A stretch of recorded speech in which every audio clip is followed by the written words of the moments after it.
Hi, good afternoon, everybody. And just a mic test. Can everybody hear me? Can somebody either respond on your microphone, or you can type in the chat and say one. Can hear. Okay, thank you very much, Gary. Okay, once again, good afternoon, everyone. And today we're going to have a very exciting topic. That is the Navis business takeoff, the N-BTO. And in this segment, we will get the chance to see what is the market direction for 2021.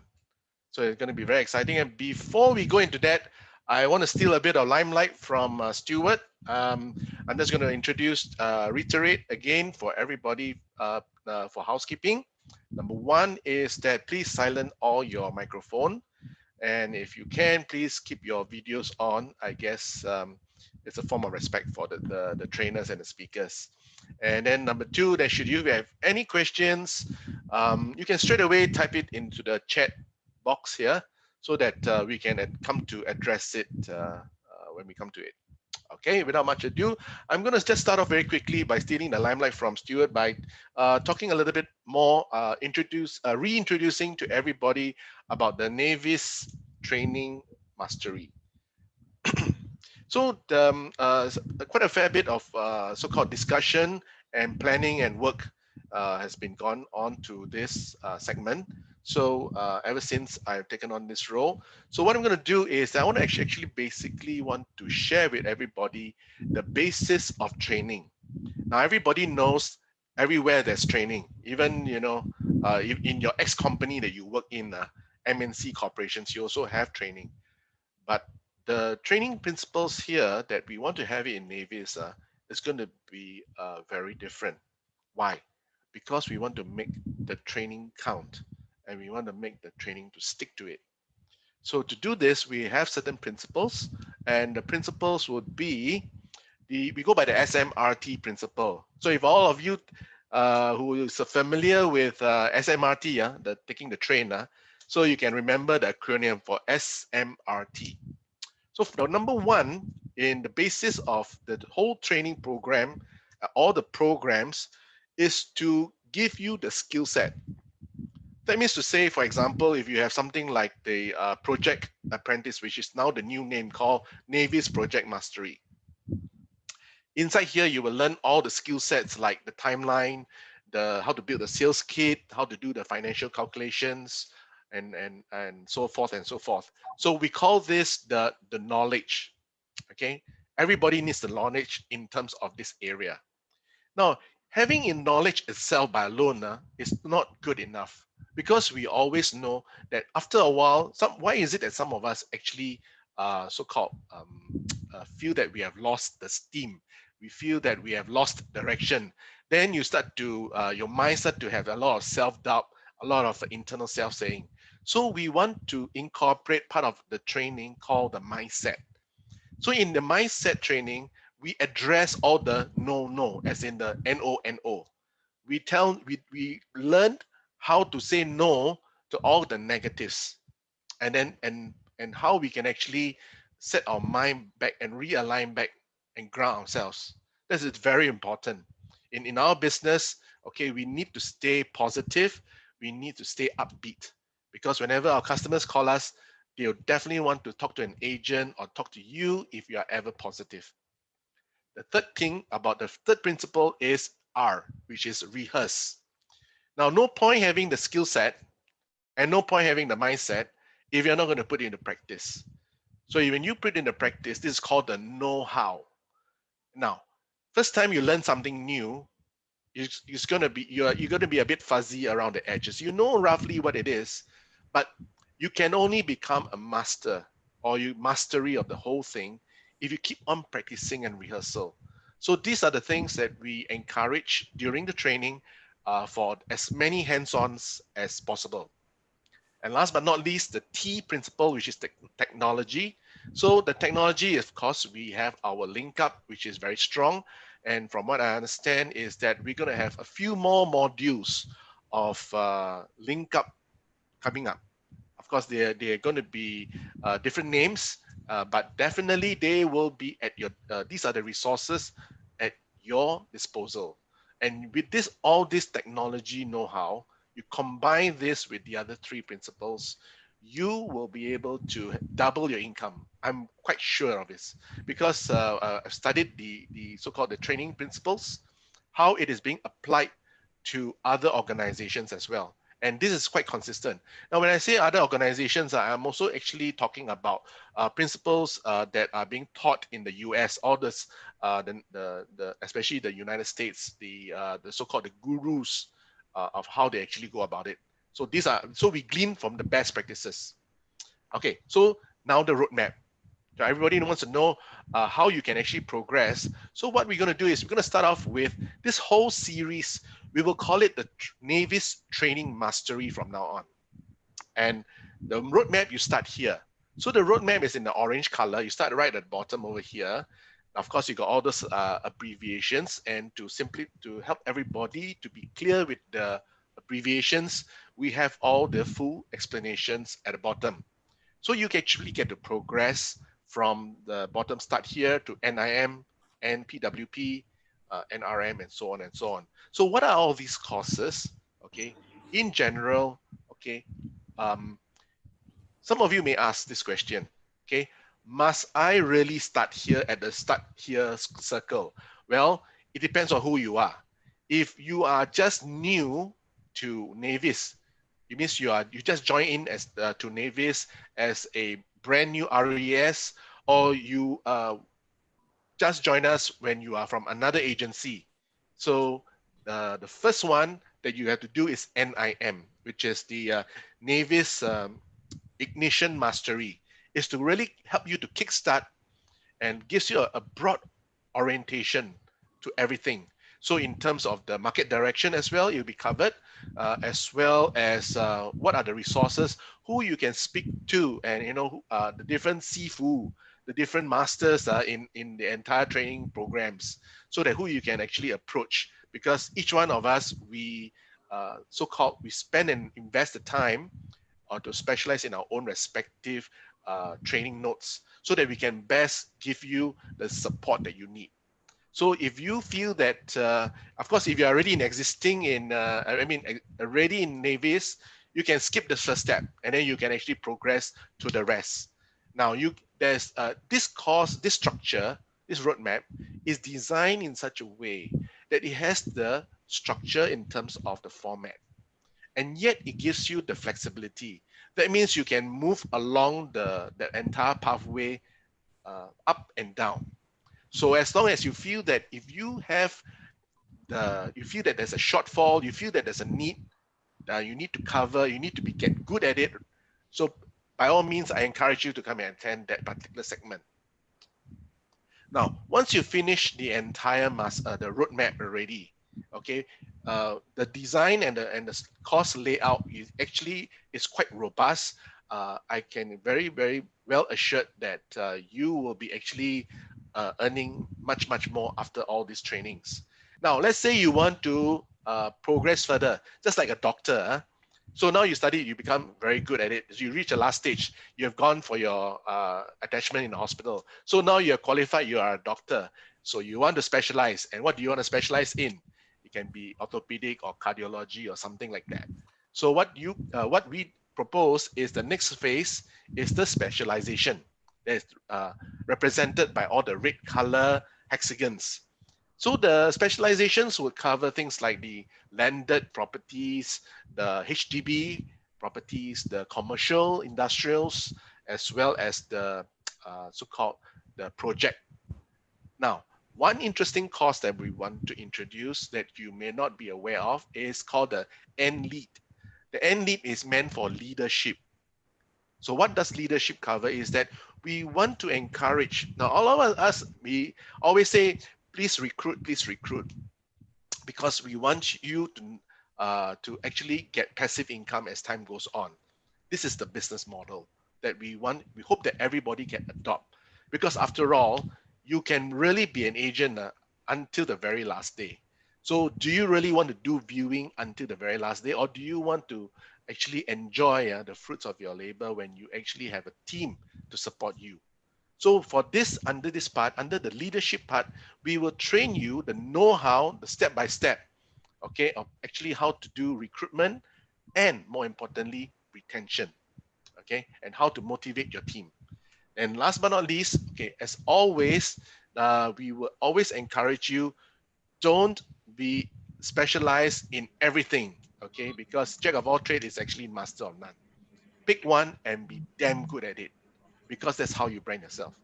And last but not least, the next stage is called the continuous booster. So the continuous booster, we have things, I'm sure some of you already attended some of these already. They are called the Navis Achiever Sharing. We get all the top achievers to share how they actually go about doing their business, so that we actually can so-called model ourselves after them, because we want to learn from the very best. Then, of course, today's session is Stuart's one. It's called the N-BTO, Market Directions. And then, okay, then the last couple of weeks, we also seen the examples of Navis Clinic. For example, we attended Velda's clinic on rental. So this is where you bring all your so-called issues, and then we will have a chit-chat session, and it's a lot of learning from everybody, the best knowledge and the best practices from everyone. And last but not least, we have a new segment called this the RES. This one is actually helmed by Justin Kong and Darren Ong. They actually volunteered to become trainers for paper 1 and paper 2 revision for all the new RES they are taking exams. So if you got people that you are interested to recruit as brand new RES, they go and stick all they enroll in their schools, fine. But you do welcome them into our midst, so that they get the necessary support. There's a chat group inside here as well, that all the senior leaders are supporting them. So that is a big so-called way of bringing in new people into our Navis family. Now, the frequency, how often do we conduct all of this? All right. So there may be some of them are quite similar. Some of the changes will also be necessary. For example, some of the courses will be once a month. For example, the ignition mastery will be once a month, because every month we will get new people coming in, new as in new RES as well as experienced agents. So they are supposed to attend this, and part of this training, Gary will actually be inside to do the opening and welcome, as well as giving them the overview. And part of this NIM also incorporates link up. So link up from now on will be combined together under Ignition Mastery. So the other courses are like along the way, it can be specialization, or it can be even in the main roadmap. It will depend on the frequency of the so-called the demand. So sometimes it can be conducted once every month. Sometimes it can be conducted once every 3 months, and then the other ones will be conducted every half a year. Okay. And the format, how do we actually go about carrying out all this so-called training format? The formats comes in two ways. It can either be a talk or it can be a course.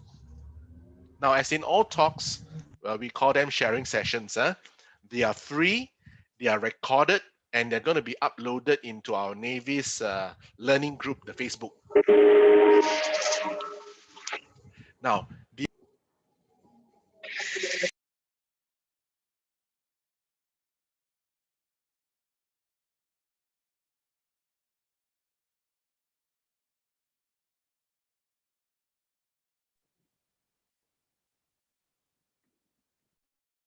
Sorry, Anthony, can you unmute yourself first? okay, okay, that's all right. Okay, let me just recap again. So the talks they'll be free and they'll be recorded. and as well as after being recorded, they will be uploaded into our Navis Learning Group Facebook. So just like today it is actually a talk. So if for those who missed it, you can actually get a copy. You can always review this. Now, if there are slides like today, this case, they'll be uploaded in link up as well. So you can refer to the decks simultaneously as you are listening to the talk as well. Now, the other one that is different is other courses. Now, the courses will be very, very different. First of all, they will be paid. Why? Because they have to be. We want to make sure that everybody is serious about learning. And from what we have learned from all the different trainers ourselves, we find that when you pay something, you become very, very serious. And in fact, your level of demand on the trainers, on the course material, on the venue, on everything, you will really up your standard. You say, how come don't have this? How come don't have that? So, and then you'll be also very, very punctual also, because you said I'm paying for it. Now, how much are these courses? Okay, at the very least, you pay the minimum for the training materials. Okay, at the very least. And training materials is just basically the photocopy binded, and everybody gets a copy of it. All right. Now, there will be no recording for all purposes intended. If there's any recording, it will be the own trainer's personal choice. They can put an iPhone there or Android phone there to record themselves, so they actually can find out whether how they can improve for their own delivery. But there's no recording for the participants. So you have to stay alert, no after lunch syndrome, falling asleep. Okay, but nonetheless, you'll be guaranteed that you have a training manual provided, and you will actually follow it like a course note. Okay. Now the trainers, who are the trainers? Okay, we actually have got quite a good set of trainers, the existing trainers, as well as there are new volunteers, new trainers coming on board. So basically, we want to actually reassure everybody is that the trainers, they will be rotational. It means that, for example, if they're teaching one particular course, say, for example, the PWP, okay, you won't, if the person is teaching you about this topic called prospecting, you will not get this same person every time. So you will actually, you have other trainers coming on board also. The whole reason for this is that by rotational basis, it gives you, everybody, the participant, a wider range, a more colorful scope of experience when each trainer share with you their so-called colors of their experience. Okay, and of course we welcome you to give us your feedbacks, so that everybody can only make this so-called Navis training mastery get better and better. So last but not least, if you have any questions, can you you can unmute your mic right now, or you can type it into the chat group.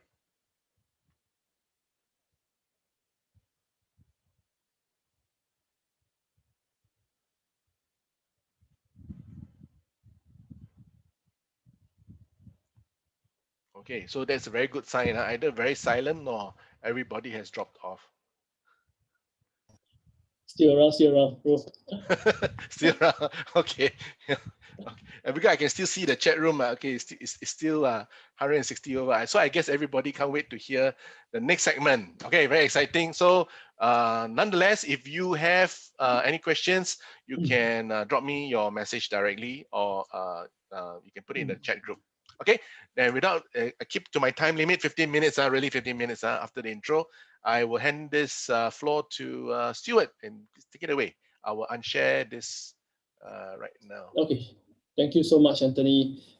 Guys, if you haven't done this job before that Anthony is doing, I can assure you it's not easy. I was doing it for quite a while early on in Navis formation. It's a lot of work. I think the most amount of work is in coordinating everyone's time, encouraging the trainers to come in and share also. So please, if you see Anthony around, please give him a pat on the back. He's really taking on a lot to help us as the deputy head of training, and he has changed so many things within our structure, and I'm really very grateful for that. Thank you so much, bro. Yeah, so yeah, please, see him, give him a type. Pat slap on the back. Pat on the back. Okay, so very good to see all of you, and thank you, Anthony, for sharing your plan. Right now, I'm going to share my screen. I have so much to share with you, so make sure. Okay, make sure. I'm going to give you a minute. Go and grab a drink. Okay, I got a drink here with me. I need some sugar so that I can have as much energy as possible to share with you my excitement, my discoveries, and everything. So please go and get yourself a drink. It's going to be long. I hate to be long-winded. You know, I'm not a long-winded person, but I have 90 over slides. Yeah, 90 over slides. I really took about 13, 14 hours to prepare the whole thing. I'm very tired now, but I'm still very excited to share with you. So please get a drink, okay? Your drink is finishing, Gerald, by the way. It's not going to last you throughout that session. Okay, let me just share my screen now.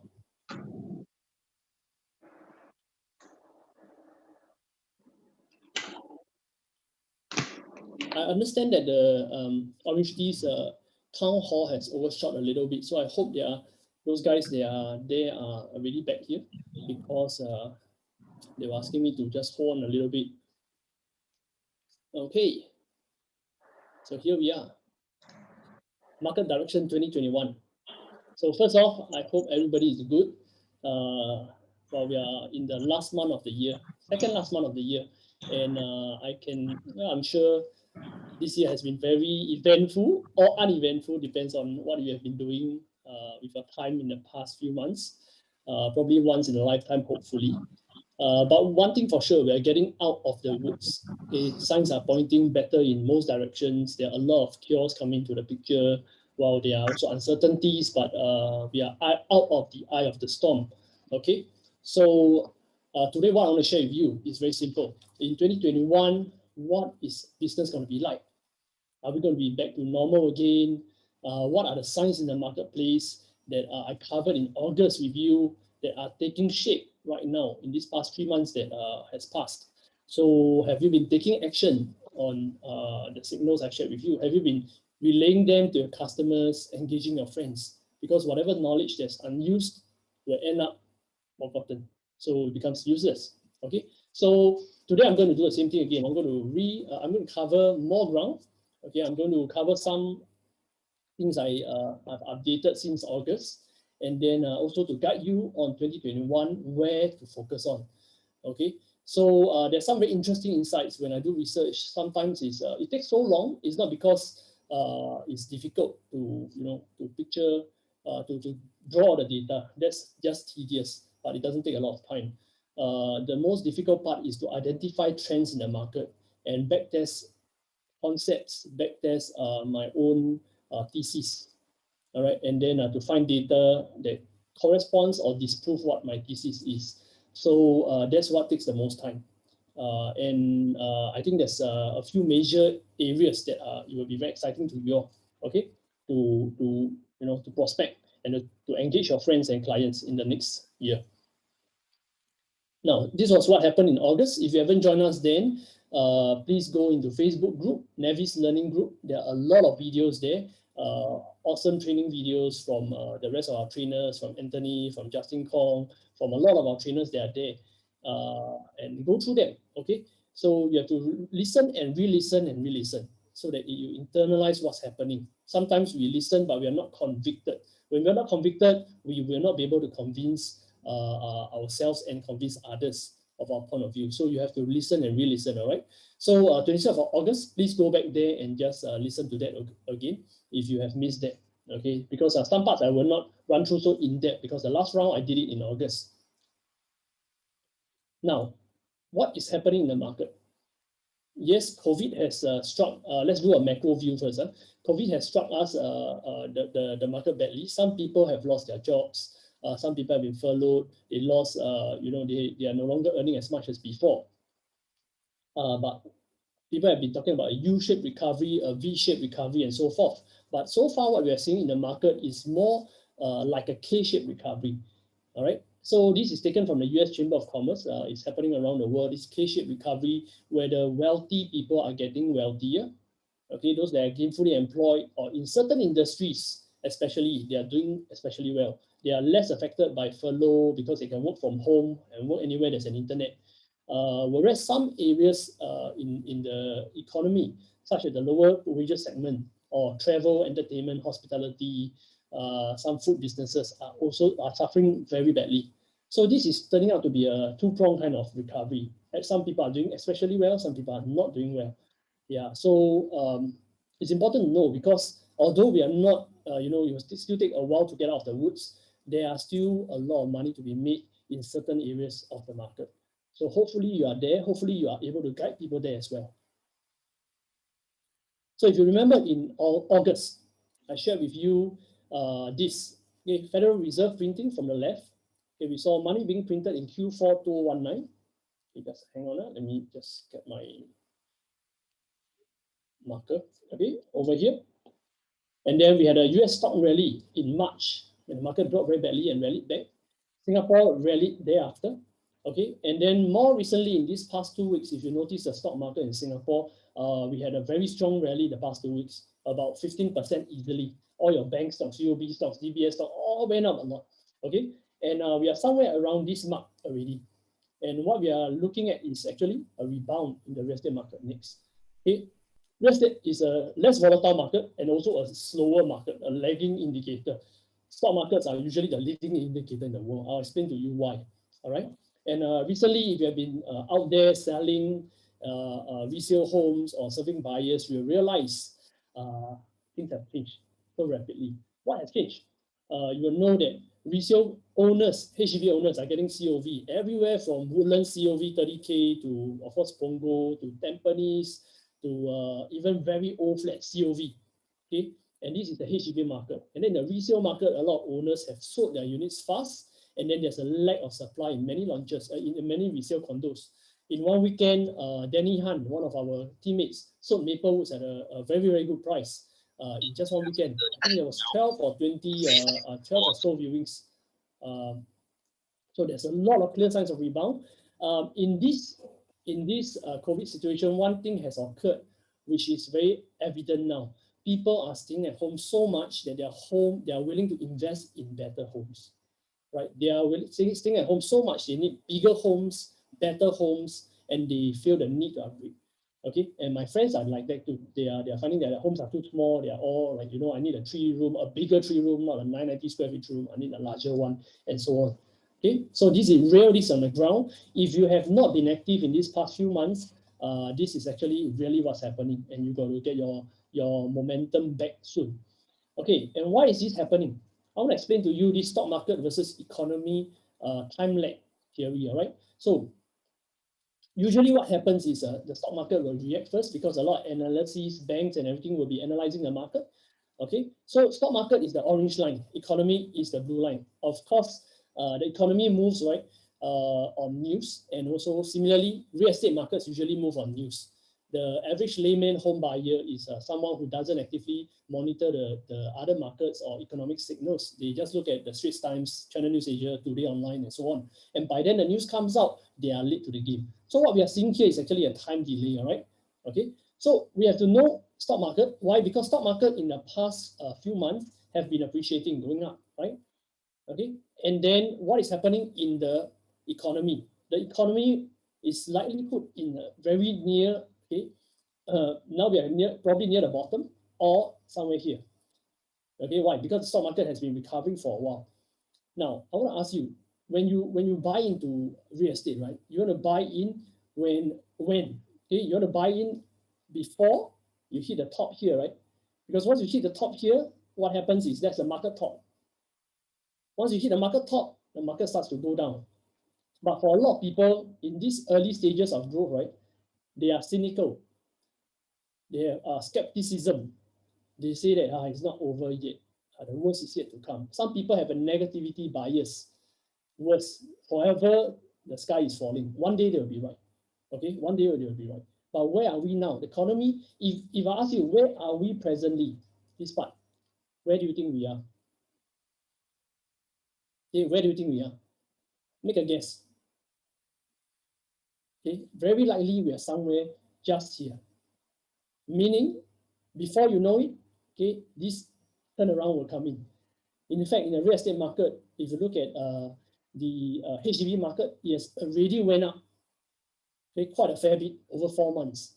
The private market, what has happened, the flash estimates for October is the same, flattish over September, meaning we are probably bottom already. There's no bottom anymore. Why? Because the whole economy is coming back. Look at the news. Most reports are very bullish. Okay, so what you want to do is to get it early here. Okay, and early meaning within this phase, within this area. Hopefully, you want to get in now. Okay, or those who are still not convicted within a short time space here. And this, I would say, likely will be before Q2 2021. Why? The moment it starts to go up, meaning the news, the economy really starts to bounce back. You see GDP growth up, MTI, Ministry of Trade and Industry, start to report all the good news and opening up the market and everything. This is lagging news. If you only come in here, if you only come in here when the news, majority of the news is out, you'll be buying near the top of the market again, or near to the top, which means that you are likely to see this right down. Okay, a lot of people lose money because they don't understand this. They look at the news and they make the decisions too late. Okay, a lot of financially savvy people are making decisions way ahead of time. Okay, so this is one important thing I want to share with you, this graph. Understand there's always a lag time between economies and stock market, and stock markets help us to know where the economy is headed in the next 6 months, 9 months. You want to enter early, not enter when news is out. Okay, next.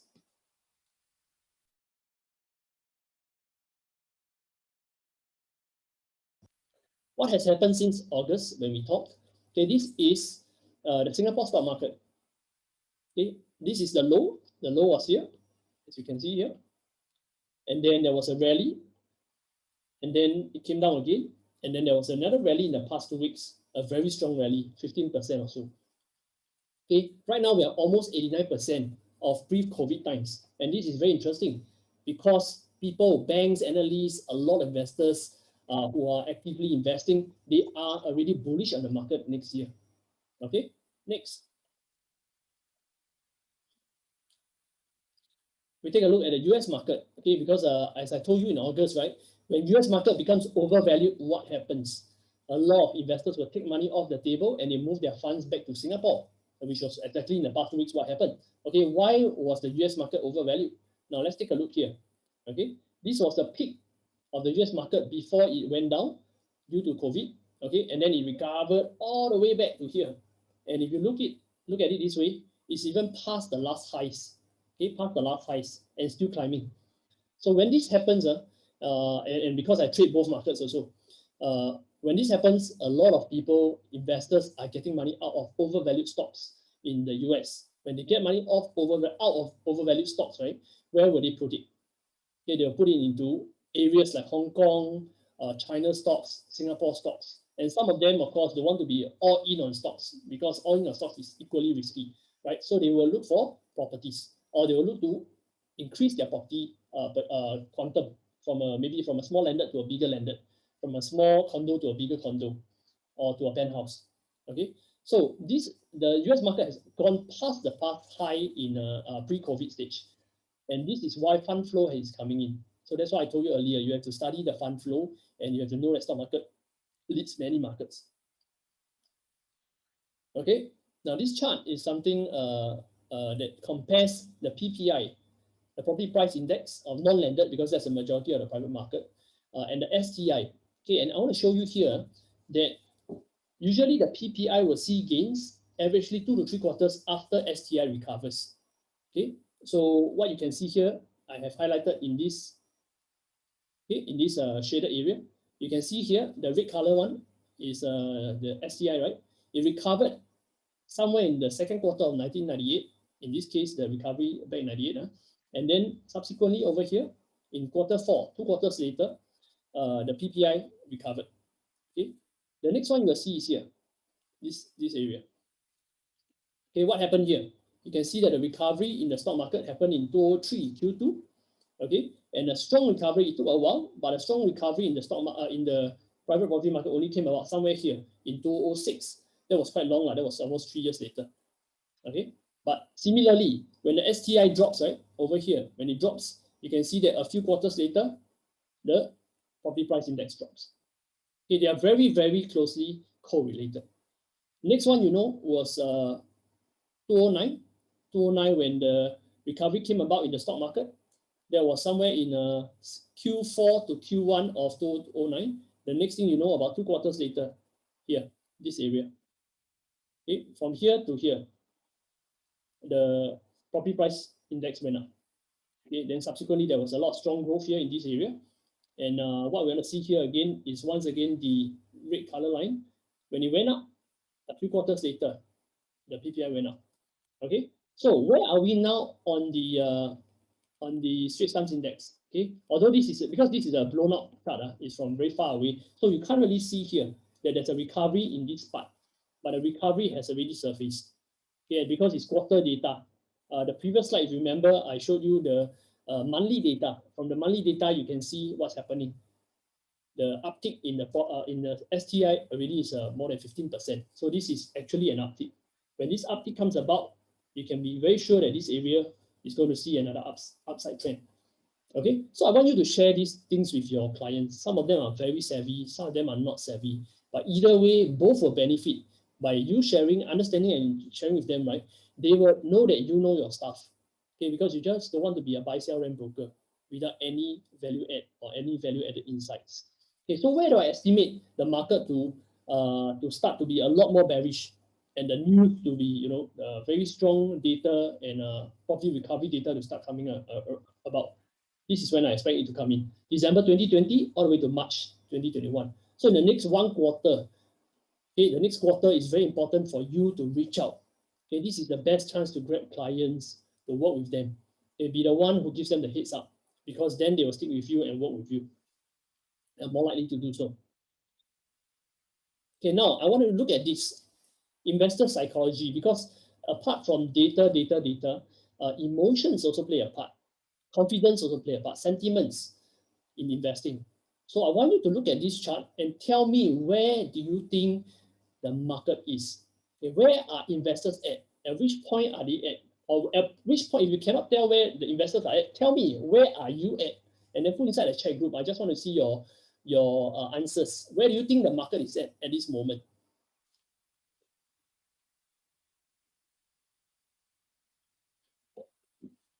Are we at the euphoria stage, the anxiety stage, denial stage? Are we in the desperation stage? Are we in the depression state? Are we in hope, relief, or optimism state? What state is the market in? I want to ask you. Okay, some of you say relief, some say optimism. Okay, getting ready to buy. Sorry, there's no such stage. Which one is it? Fear. Where is fear? Fear. Okay, some of you are saying fear is still coming down. Okay, optimism, hope. Some more. I want you to take a look at each other's answers. Okay, because your bias, that means your belief of how the world is, may not be representative of how most people are thinking. You have to know what the majority are thinking. Why? Because some of you are always staying at home, isolated, keeping to yourself. Then you will never know what the market is really thinking. Okay. Now, so if you look at the answers so far, carry on, keep it coming. Which stage do you think the market is at? Okay, you can see a lot of answers, probably about 60 to 70% of the answers are relief. Okay, relief. So a lot of people are saying we are somewhere here, relief. Some of them are saying we are in the optimism stage. Okay, probably about 10% or so. Some are saying we are in the hope stage. Okay, and then a few are saying depression stage. This depression, despondency. Okay, depression is here, despondency stage. Okay. Then are there anybody who says is capitulation? Capitulation means give up hope. Really, everybody just give up hope. We just want to dump everything we have. No, right? We are past that, right? So tell me now, is it a good time to enter the market at this stage, or is it better when the news comes out and everybody's excited, or trade and then you come in here? Is it better to go in there? Yeah, we're definitely out of the worst stage. Yeah, that's right. So help your clients also understand where they should be taking action. A lot of people take action at the wrong place. They take action when they're excited and feel, wow, the news keep coming out, all the good news. Every bank is saying good news. DBS, UOB, OCBC, all saying good news, and then they buy. Or worse, they take action, wow, euphoria, wow, 包赚钱, buy anything also will make money one. At the stage where the stock market is doing very healthily, the news is all good, the ministers are coming out and shaking all your hands, not wearing masks, okay? Then those stages are when you have to be careful. You probably want to be selling because then the risk is higher. It's very low opportunity for upside, okay? Now is the best time. Now is the best time, and you have to be convinced of it. You have to let your clients know to enter now before everything becomes too overly bullish and fair values are no longer fair value. Today you go and buy, you may still have to, you may be able to get fair valuation for private market. Some of them already asking above valuation, 30 to 40, 50K above valuation, or 3 to 5% above valuation. And sometimes people are saying, no, I'm not willing to pay that because, why should I be paying 3 to 5% more? The fact is, if you don't pay 3 to 5% more now, in 2 or 3 quarters later, you might see you have to pay 10% more. Okay, because why? The market stage. We are in the hope, relief, optimism for most of us. Okay, if we think we are over bullish, sometimes we are in the depression stage. Then still, it's still the part of market that is starting to climb up, and this is where greatest opportunity is, and the risk is the lowest.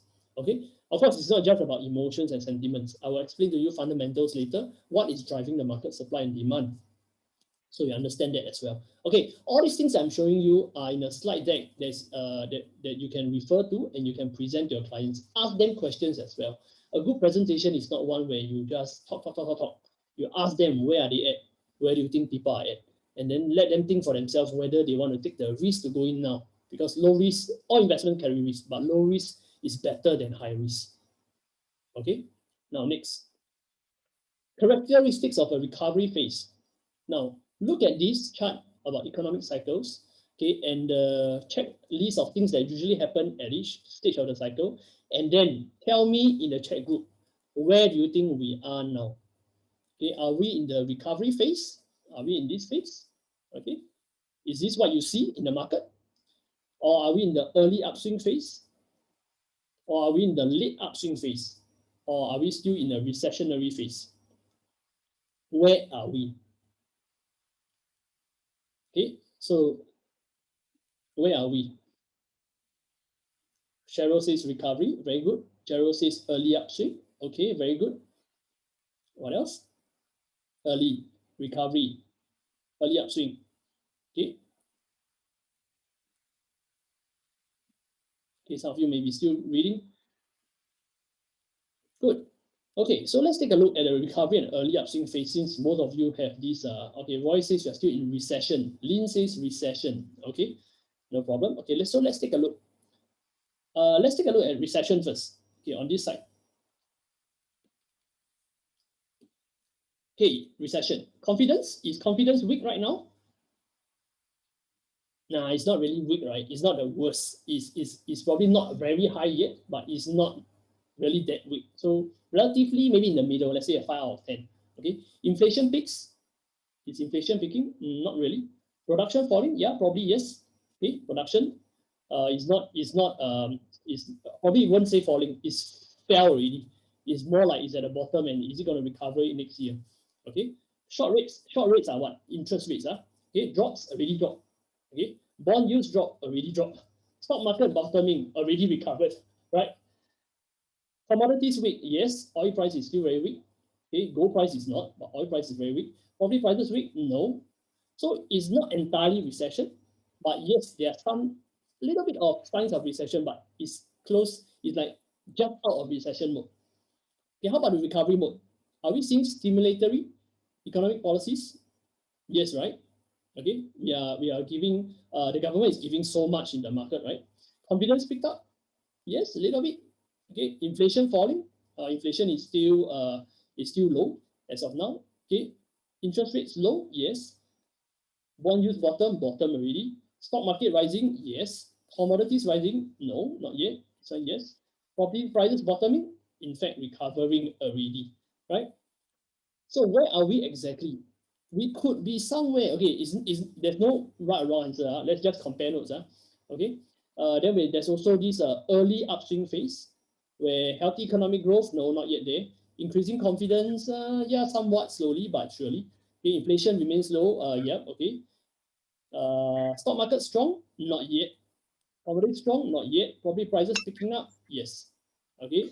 Short rates neutral. No, this one is okay. Nothing neutral. On neutral.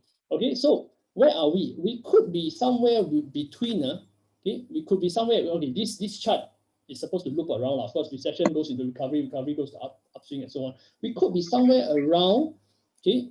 This level, all the way to this level. It could be around here. But does it really matter? Where within here it is, it doesn't really matter. What really matters is we are now going to here. And in property, you would be buying and holding for at least what? Okay, 3 years a bit short to be very frank. For real estate, nobody invests 3 years and let go. Usually you're at least 5 years to 8 years at least, or I would say personally 10 years. Okay, so as long as you are in this phase, right, shouldn't you be actively searching for something to put your money in already, so you can ride this wave as much as possible? Okay, so understand certain characteristics are there already, and we have to take action, and we have to be convicted and share with our clients all this. Next, take a look at HDB flats. HDB flats, there's rising support in HDB prices. Okay, where does all this come from? It actually comes from the stimulus in the housing market, in the CPF and Huttons housing grants coming into the picture in September 2019. Okay, so this is once again from 1990, but if you go up close, right, this is the area that we are seeing an uptick. Okay, so even mass market homes are going up across the board. Is it going to buoy up the whole market? Answer is usually yes. When you see HDB market going up, HDB sellers sell, have more cash on hand, what will they buy? Okay, some of them will buy HDB, but a lot of them will buy private. Okay, and then this money goes on, flows. Okay, next, high net worth markets are poised to switch asset classes. Why do I say that? If those of you who invest in gold, you know that gold doesn't pay you anything. There's no dividend from gold unless you buy a gold mining company like Warren Buffett. Okay. Otherwise, gold is non-yielding. And if you look at the trend of gold, what I like to look at is the gap between the two. Okay, the gap between the two. So what you see here is this gap. Usually, there's a gap between gold prices and property prices. And this is landed property index, by the way. Okay, so at this point, you can see gold prices have soared so much that a lot of people are getting out. Because why? You want to take profits. You don't want to be just cashing all the way, wait until markets turn, and you cash out. People are taking profits, taking profits, taking profits. All right. And at this point, property markets are just going up only. Once again, uptick is evident there in Q3. Okay. And many times in the past also, gold markets rises, and then property markets start rising a little bit later. Okay. Gold prices rise over here before property prices rise also. Okay, and then in this stage, okay, over here there's a gold market rise, and then property markets finally pick up somewhere here. Okay, and this time round is a very steep climb in gold prices. What about property prices? Okay, what about property prices? There are a lot of signs in the market that we need to pick up on fast, not only when the news covers it. Okay, those of you who are afraid that COVID has resulted in a lot of people losing jobs, not having income to pay their loans and so on. Well, obviously, what we have seen is the government doesn't want the housing market to collapse because of mortgage loans, defaulting, right? So they have extended the repayment of loans. And not only that, what we can see here, and this is up to Q3 data, Q3 means end of September. We can see here that over here, the liabilities column, okay, liabilities column here has dropped. Okay, what we want to see is liabilities going up. Because when liabilities go up, then there's a higher risk of a default coming in. Okay, so next, we want to see the household net worth. Okay, household net worth at Q3. And these are all from government data, data.gov.sg. Q3, you can see over here, the gap between prices, high net worth, and PPI, property price index, is very small. If you look further in, okay, and look at their financial assets, Singapore citizens, residents here, okay, have the highest amount of financial assets ever in the history of Singapore, and it's growing. Okay, so while there are people who are losing their jobs, there are a lot of people who are sitting on a lot of assets and still doing better. And we have to know that whether or not we are doing well, we have to know what really is happening in the market, okay, and not be blinded by biases of our own. Okay, money supply and PPI, we can see an uptick very clearly here in money supply. Okay, and when money supply increases, while more money chases after the same amount of assets, what happens? You know the answer. Supply and demand will cause inflation to happen. The thing that is holding back all these inflationary pressures on property is what? It's really the cooling measures, without which our property prices would have been probably double of what it is right now already. Okay, so does that mean that if the property market becomes too strong next year, there'll be more cooling measures? Yeah, definitely. Definitely. We have seen time and again, if things, or rather the property market goes up too much, too soon, government won't hesitate to do something, right? So now it's 75% loan. For all we know, if the market really is so bullish, they may even reduce 70% loan. By then, it's going to be harder to buy. Or maybe then your first property stamp duty is going to be 4% across, whether it's $1 million, more than $1 million or less than $1 million, 4% stamp duty, 5% stamp duty. Okay, it's just going to get more stringent because Singapore's property has been very strong and attractive to not only a local audience, but to the global audience. And because of that, right, even with so much cooling measures, it still attracts a lot of funds in. So it may get harder to buy for a lot of us next time. So if you can buy, you want to buy earlier. Don't wait until the rules come out and regret. Okay, market segments. Now I want to update you all from the macro side. I want to update you on market segment price trends. I understand some of you do commercial, industrial, and I have included this as well. But I will go through this broadly, okay, because I don't have the ability to go in depth into each area of like commercial or each area of industrial. So business time, 6th of November. Okay, just a few weeks back, HDB resale prices rise for 4th straight month in October. Okay, in the 4 months that passed, HDB prices keep going up higher and higher. Okay, we have to know this, and the funds are going to pour back into some markets. HDB sellers may buy a private. HDB sellers may also pour some money into the stock market. Okay, because money doesn't sit in the bank right now. It's going to cost you money instead when you put it in the bank. Okay, overall, HDB price trends, we can see that the past 1 year, November 2019 to October 2020, what you see here is a yearly increase of about, so far, 7.88%. But if this sustains, it will be probably about 8% growth for the whole year. From about 419 per square foot to 452 per square foot, averagely, yeah. Okay, of course, there are highs and lows of different districts. Now, this may be a bit difficult to see on your phone. Okay, but if you are on a computer, you should be able to see it. We have the different price trends. You can see generally the trend from a year ago is going up. Okay, except for probably for this, let's see, for Central. Okay, Central, there's one drop, right? A very steep drop in April. Why? Because there were no transactions then. Okay, that's why, because there are very few HDBs in Central area. Colorblind cannot see. Oh, I'm very sorry. I can only do so much here. Okay, so just listen now. Right, for most of the other districts, what we see here is Ang Mo Kio, Bedok, Bishan, Bukit Batok, Bukit Merah, Bukit Panjang, Bukit Timah, Central is ABC from alphabetical order. Choa Chu Kang, Clementi, and so on until Jurong West is an uptrend. Okay, so that's why HDB market, you're seeing people chase after prices. Sellers may change price. Seller may want higher than valuation. It's a norm nowadays. Okay, the next one, town level, is from Kallang all the way to Yishun. Okay, we can see the top line, the orange line. The one is the steepest climb so far. Is Queenstown. Queenstown HDB from 590 PSF now is about 690 PSF. So your average 1,000 square feet unit there, HDB will be about probably 700,000. Okay, from 600,000 a year ago. Good increase? Yes, no doubt, good increase. And all these are largely due to the enhanced housing grant.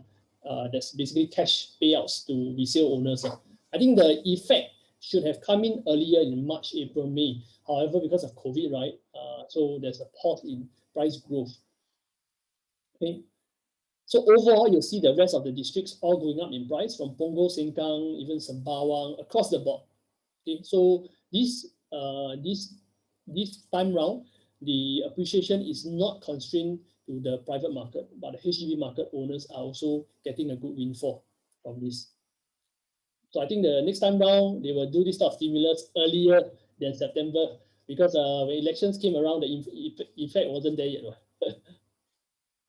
Okay, so on 16 November, what happened in the private in the private resale market? Condos volume went up 21%. Okay, as buyers sense the worst is over. Okay, whenever I read the news, especially Straits Times and Business Times, I note the title. Okay, the title, usually all these things are very censored one. Whatever we read are very censored by the government. Okay, the government wants us to think a certain way, they will show a certain headline. Okay, of course, they won't be all good and no bad. There's always a balance between, there's a lot of good news, then we better have some bad news so that people are also wiser. They don't just turn euphoric overnight and then just go and buy up the whole market. Okay, so buyer's sense worst is over. This appears to me something like the government wants us to know, hey, you know what, the worst is over. You all can go ahead and do what you want to do. Go and spend, basically, because the economy needs us to spend to recover. Okay, condo prices hit a 2-year high, while prices rise 0.8%. Okay, we can see once again, this is from SRX. Okay, so the same news but in different media, okay, ST and BT. Okay, so across the board, this is happening. So let's take a look at private non-landed prices in the outside core region. Was there a dip? Not much of a dip. If you look at March, April, May, you will realize that, hey, it didn't really dip. It's like almost like flattish, like up and down. There's no straight line, perfect straight line one, but it's always a little up and down. But more or less, you can see volumes creep back a lot from July all the way till October. Okay, even in November, we have seen a lot of volume so far. So what is likely to happen next is you will see September and October is a slight climb in prices. October to November, I expect to see another climb in prices. Okay.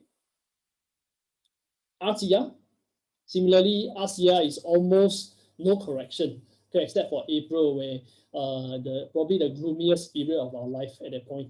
We were all very worried. We were all afraid, not too sure what's going to happen, whether this is going to be worse than whatever is reported in the media. So April was a very bad stage for sentiment. So people were trying to cut their losses or trying to just sell and just take a lower price.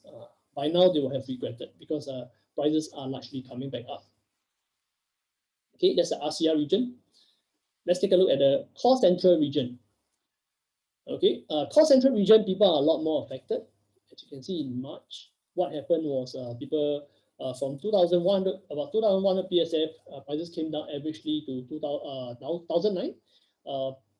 Very likely also because in this the higher quantum segment, right, there's some more space for negotiation.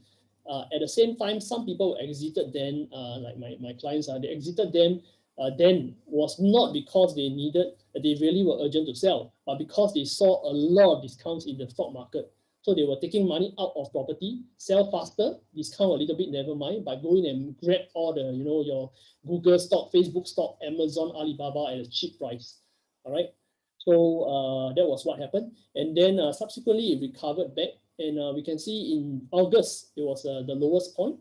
And then September, October recovery came back again. Okay, so strong volume coming back. Overall, what we can tell from here is basically the property market is very, is it involatile or unvolatile? I think it's unvolatile, right? Unvolatile. Okay, so compared to a lot of more liquid markets, we are a lot safer holding on properties because we don't do emotional things and suddenly want to sell off the property just to get out of the fear.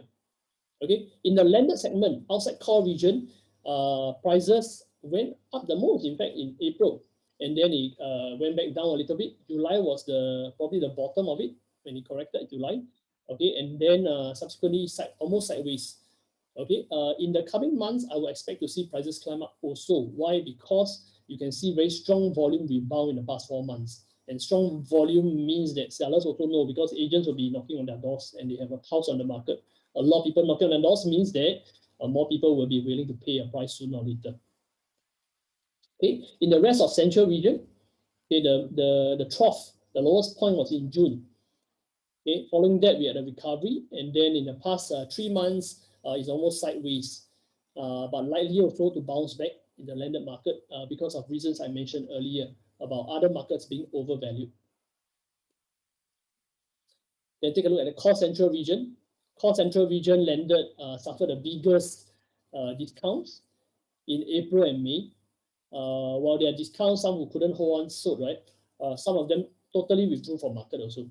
Okay, so those who couldn't hold on, didn't want to hold on, sold there and then. After which now we see October, there was a dip. But is this area likely to bounce back up? Yes, very likely to bounce back up as well. Okay. So in the new home segment, let's take a look. I'll have put in 3 graphs at once. Here there's a RCR, CTR, and OCR. We can see that they are also very sideways trending, even in such a huge crisis. Okay, so chances of it going up once again is high. You can see in the RCR segment for new homes, prices have inched up already from about 1,008 all the way up to 2,000 per square foot. Okay, so your RCR segment is averagely 2,000 PSF. Your OCR segment is averagely about 1,005 right now, and your core central region is about 2,006 per square foot right now. Okay. ECs, okay, ECs climb a lot over the year. You can see it went up quite a bit.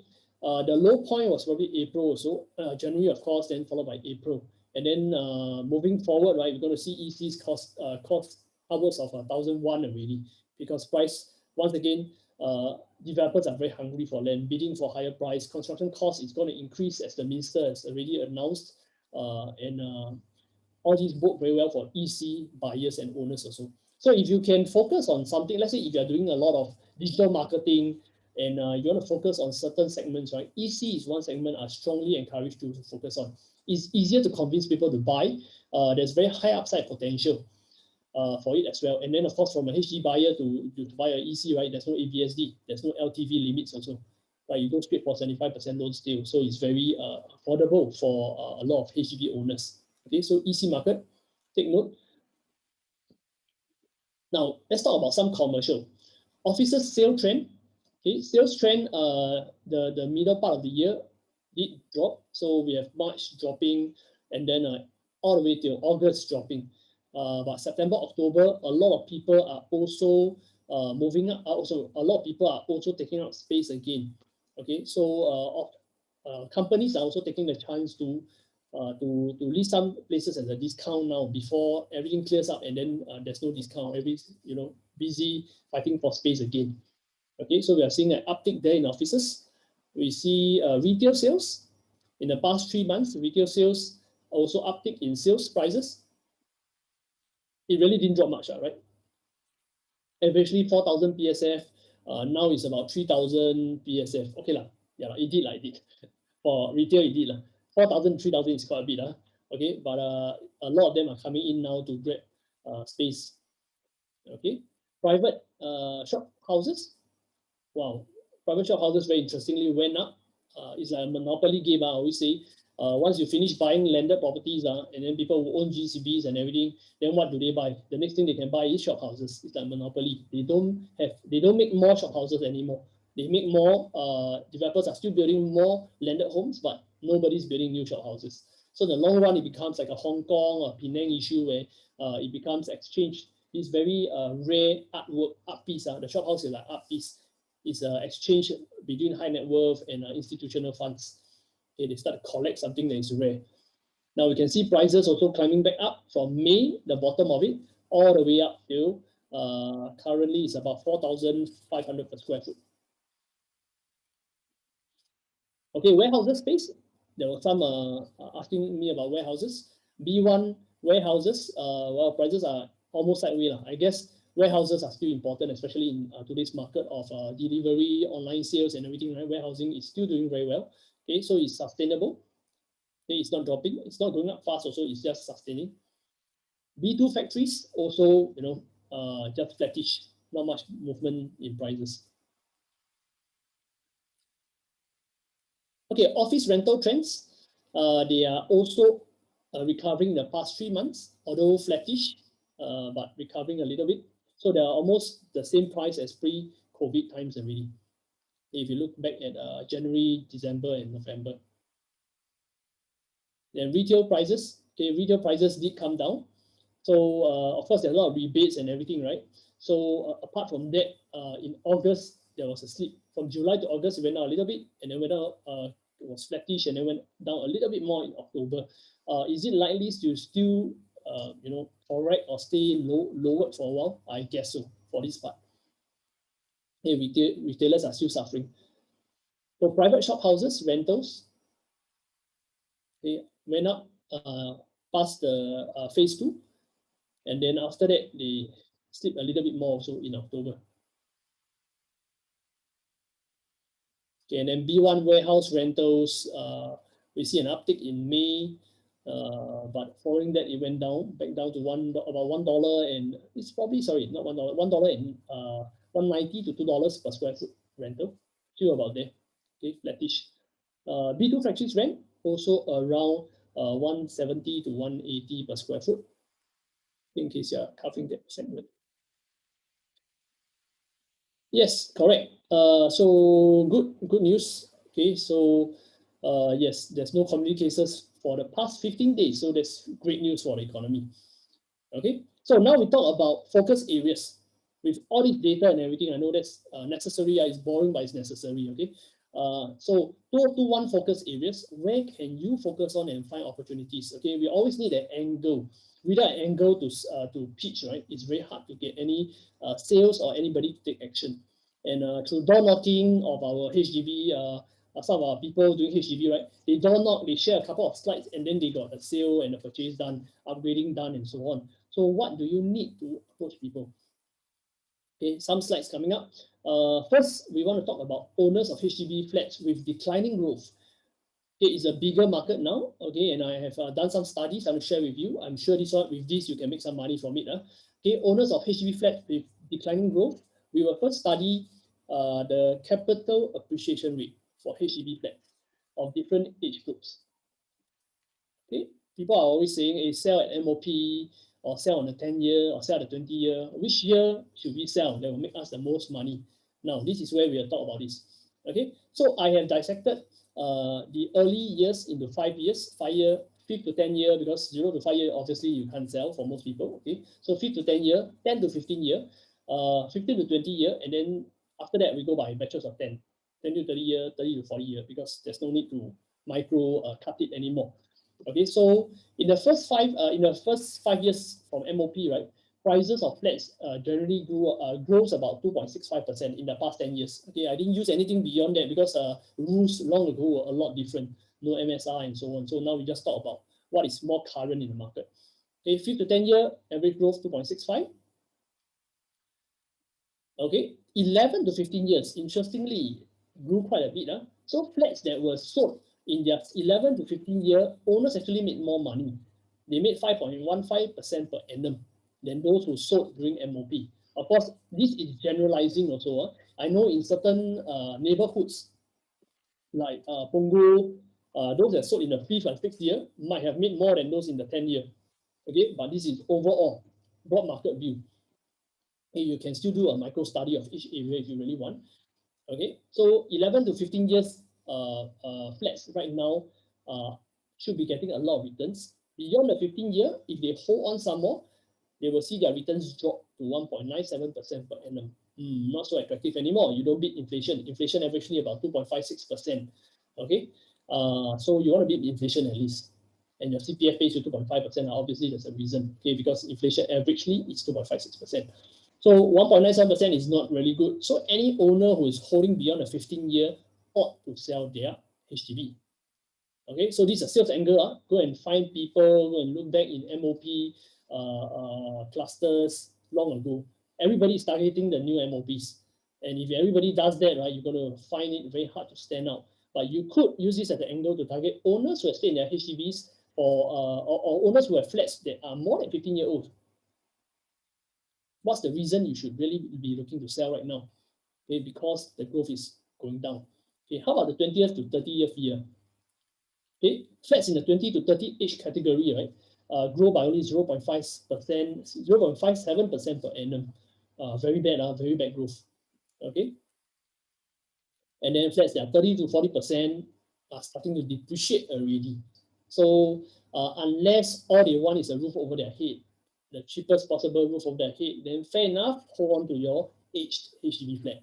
But if you want your funds to grow and you're still, you know, especially in your peak earning years, or probably less than 50 even, then you should really be looking at recycling capital from an older flat to a younger flat before it depreciates any further.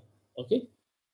So to summarize this part, between 2010 to 2020, the recent 10 years, the best returns across the island were found in flats sold between the 11 to 15 years, followed by 5th to 10 year, followed by 16 to 20th year.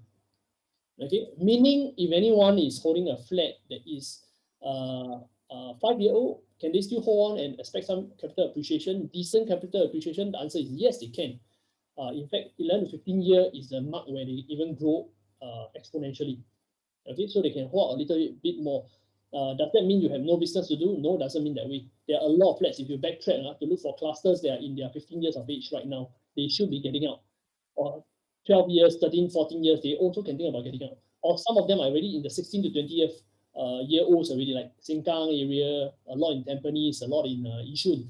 You can also look for them and talk to them. Hey, you know what? If you carry on holding on, what's going to happen once you pass the 20-year mark is likelihood your returns are going to drop to average of only, what, 0.57%. It's not going to be very attractive. And you're going to see your money work less hard for you. So why not look at recycling capital to a young property, a newer property with a fresher lease? Okay, so then obviously flats between 30th to 40th year are depreciating. So if possible, give them a heads up whether they want to take action or not. Give them a heads up, so it's up to them to decide. Okay, so I'm sure you can do some wonders. Okay, this is across the board. Rare EMs or even rare HDB like Pinnacle and Duxton, all these they are a different breed. So you won't have to do a very localized study of that cluster in order to find out. Yeah, so what I'm giving you is across the board so that all of you in different areas from Jurong to Boon Lay to Pasir Ris, right, at least have a pitch to go on. And then from there, you might have to go in depth about, let's say you say about EM or certain areas, then you might, or like Holland, then you might want to do a study on that by drawing out an analyzer from office. Okay, or going to HProp and getting some data from there. Okay, so yeah, so I hope I answered you, Eileen. Now, how about owners of leasehold private homes? Okay, leasehold, by this I don't mean 999, I mean the 99 years. Okay, with declining growth. Similarly, now as we approach the Singapore is like 50 something year old, right? I can't remember, 55. I can't remember. Okay, anyway, now as we're starting to age, right, we see a lot of leasehold homes with less growth potential than before. Thank you so much, 55. Okay, so how about the capital appreciation rate for 99 years leasehold? So I'm going to explain to you the same thing so that those of you working on private markets can also have an angle to pitch to condo owners who are in a certain category. Okay, so for the 0 to 5 year old condos, right, post TOP, these are all resale. So after TOP, 0 to 5 years old appreciates by 2% per annum. That's why property, I say you want to hold for 5 years, you make peanuts. You should optimally be holding at least 8 to 10 years. Yeah, so that you see more gains. Okay, what happens in the second half of the 5 years? 6 to 10 years. Now we're talking 4% per annum. Okay, 4% per annum growth in the 6 to 10 year of holding. How about the 11 to 15? 11 to 15 year. Okay, 11 to 15 year, it went up by even more, 4.51%. Okay, that's good, 4.51%. Then after that, 16 to 20th year, it started to drop already. Now it's closer to inflation rate. Okay, so 16 to 20 year capital growth is 2.85%. So same things. Remember, I always mention to you all that try not to buy something that's too old. And my own guideline, of course, you don't buy something. If you really want to buy a resale condo, don't buy something that is more than 15 years old. Yeah, although 15 years, you stay 10 years, 25 years, you sell it, you may not make a lot of money. At least you don't lose money. You likelihood you won't lose that much money.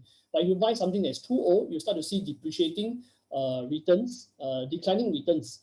And then when you sell it 10 years, 20 years later, you might incur a loss. Okay, and then finally 20 to 30 year category, you make 1% per annum. Okay, which is set lah. Okay, this group. So you might want to target owners who are holding past the 15 year. Sorry, just a minute. Let me clear my throat.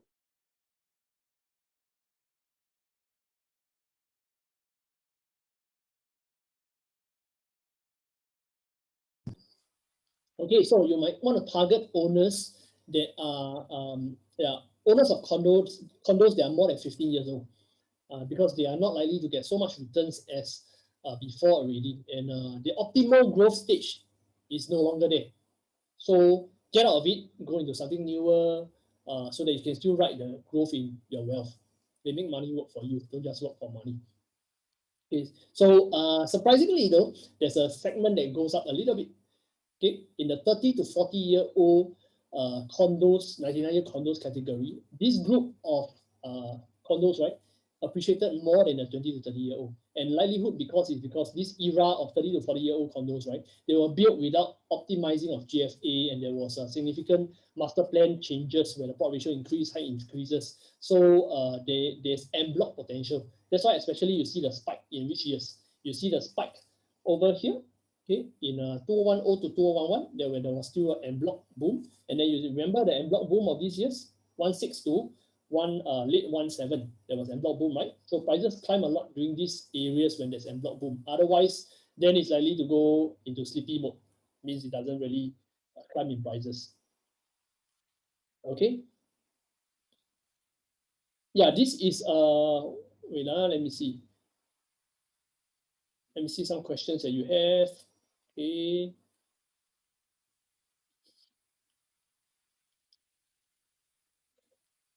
Okay, this should be based on your lease start date.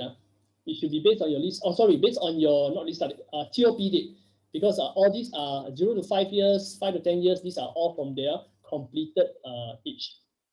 Okay. Okay, for Eileen, well, some people love the home that much, right? Then and they're gonna stay in it forever. They don't really mind losing money, just like some owners in Tiong Bahru. So, well, as long as they're happy. You can warn them, but if they choose to go ahead and they're happy doing so, right, then so be it. Okay, between 2010 to 2020, again, the recent 10 years, what we saw is this. From the 11 to 15 year, this is the best growth period for a condo. 6 to 10 year is the second best, 16 to 20 year next, and then lastly 0 to 5th year. So meaning don't hold too short. If you're going to buy anything, tell our clients, don't hold 0 to 5 years from TOP, it will be too short. You will not make money. Second, if you hold beyond the 15 year, you also will make a lot of money. So either you want to hold between 6 to 15 year, or you sell way longer, 30 to 40 years later. Okay, given of course that 30 years, 40 years later is provided master plan rezone everything up, buildings become 60 stories, and there's a lot of intensification use. If not, then it will be a pity, right? It will be a pity that you hold on all the way and then you get nothing. Thank you very much for saying my slides are very good. I spend a lot of time on it, take a lot of time. Okay, so I hope it helps you also. Will I be sending? I will not be sending you the slides. I'm sorry. You have to download it yourself from LinkUp.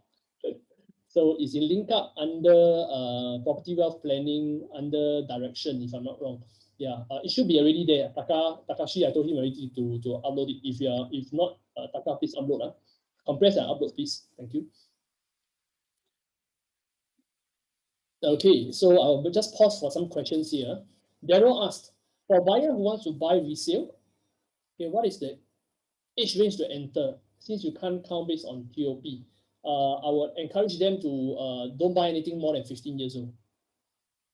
Okay, don't buy anything more than 15 years old. To be safe, you really want to be safe from the land start date, 10-year start date. Okay, then for 30 to 40 years, the price per annum is based on average right over 30 to 40 years.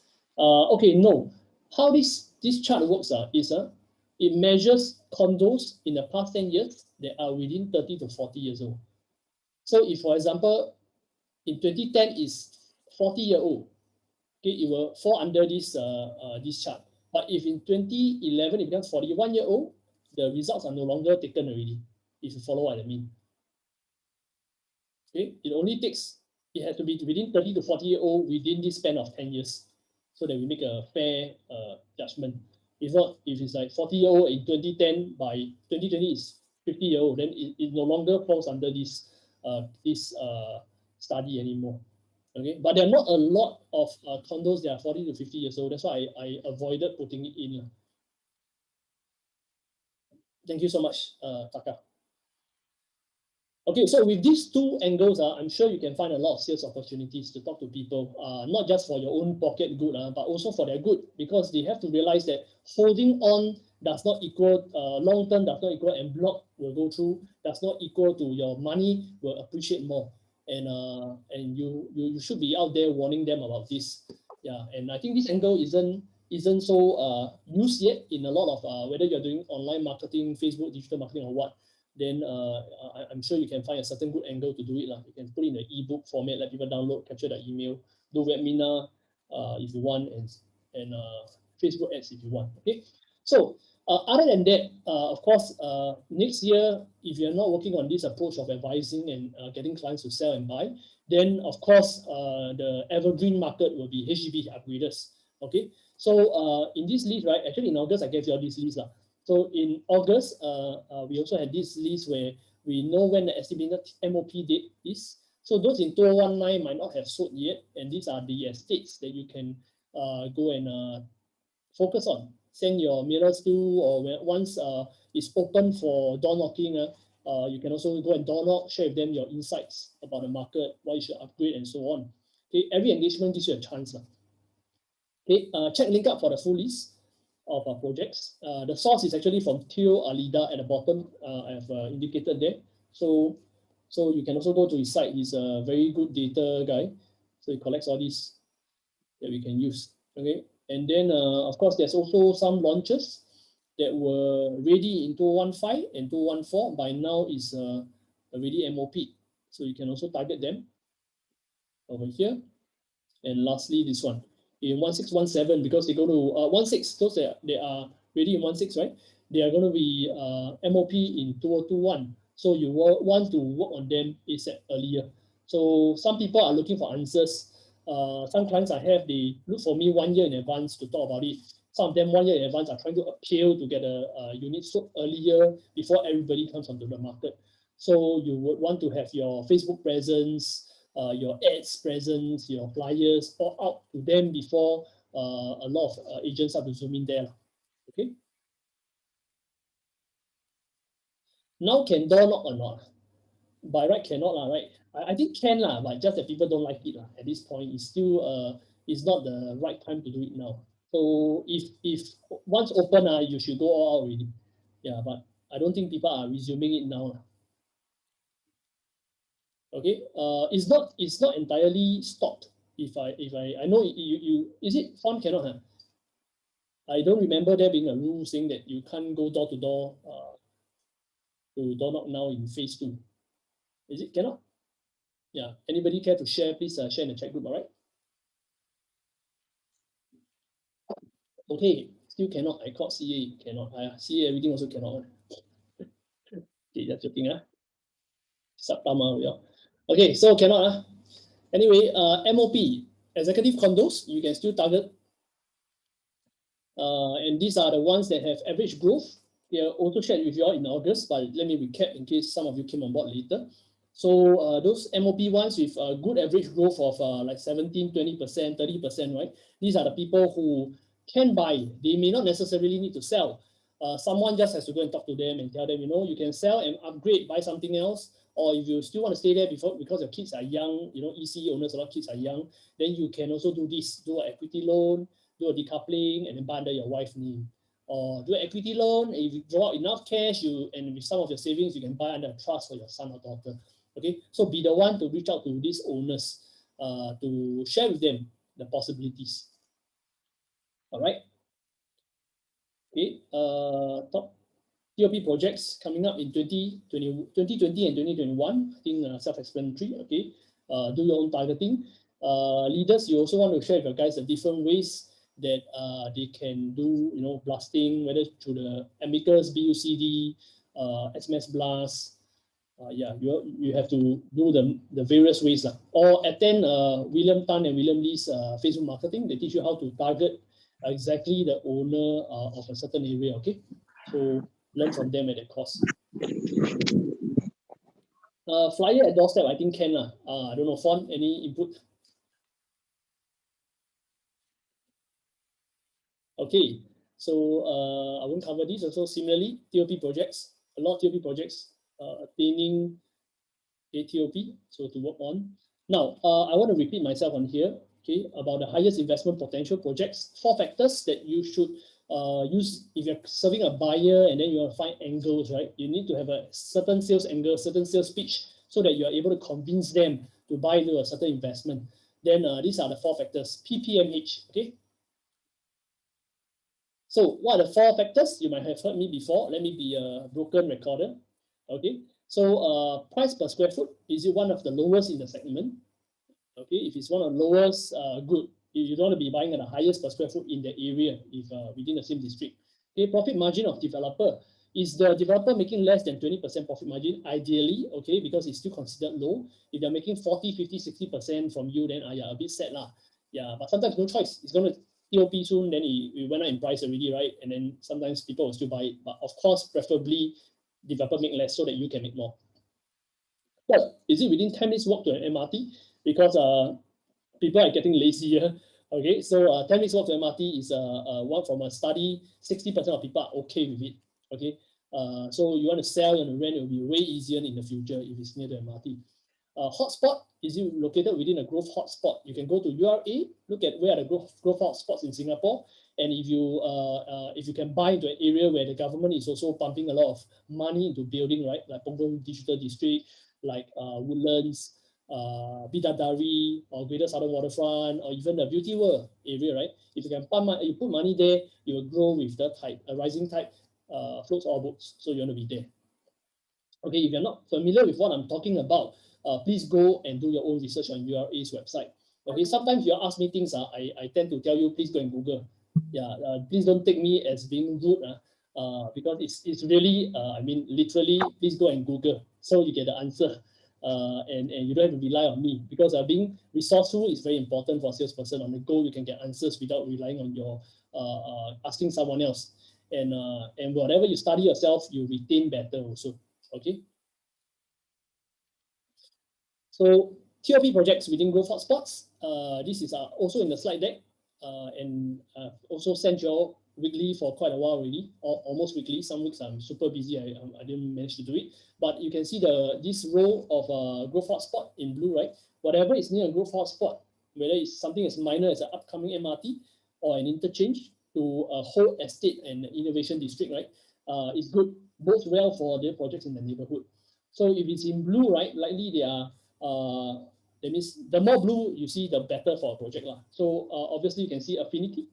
Affinity here is walking distance to MRT is $3, no, 3 minutes, sorry. Somehow it became formatted wrongly. Okay. Estimated average PSF is one of the lowest on the market now. 70% developers profit margin below 20 is good. Upcoming MRT is also good. So if you got 4 boxes instead of 2 boxes, I consider that good. Okay, the more blue boxes, the better. Yeah, so you can use this angle to share with your clients how you study the market.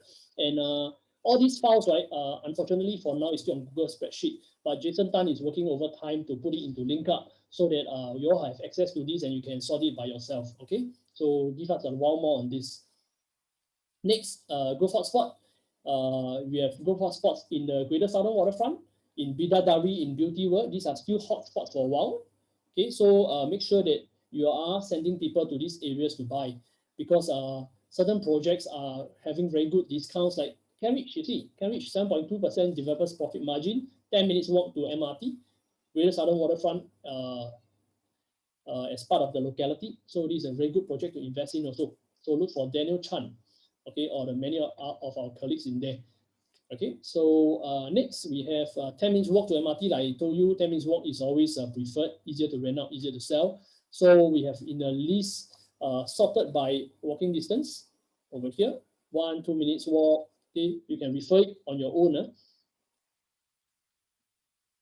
Okay, or those 3 minutes to 6 minutes walk and so on.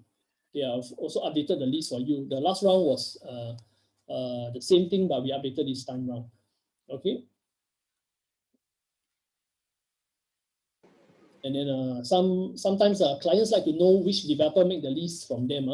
So this is a good sales angle. Doesn't mean that the least profit margin means the best buy. Like Midwood 1.8% profit margin does not mean it's naturally the best buy. Okay, there are a lot of different factors, but this is one thing that gets people's attention. Okay, so you can see Garden Residence 7.1%, very good. Okay, very low developers profit margin. You can see what else? 4th Avenue 5%. Okay, you can see here what else are we in Cambridge? I covered already. Mayfair Gardens, Mayfair Modern 7.2%, 8.3% profit margin. Low profit margin ones. Okay, so push those first if you can, and then of course let me see. Bidadari, I'm not sure that's still 1911. We might have to update that again, Takashi. Okay, so 10% profit margin. So you can also shortlist by this. Basically, sometimes you have to give clients things to filter down what they want. Because if you don't know where to start searching from or advising them from, they also don't know how to start searching. And then, the blind leading the blind, you forever be going around in circles. Okay, next. Okay, also developers profit margin. Everything here is below 20% within this category, business profit margin. Okay, below 20%. Okay, freehold condos with lowest PSF. Park Como, lately we also know it's one of the lowest PSF around. And then we can see that means freehold new launches 1,005 upwards easily, nothing lower. Okay, all the way to Foret 1,009. You see Gazania 1,009 plus. So freehold is going to be pricey. Okay, freehold is priced sought after lah. That's why they always have a higher PSF. Lowest price CCR. Okay, the lowest price right now. Did I sort by average spending? Yes, I did. So the lowest price right now is 4th Avenue.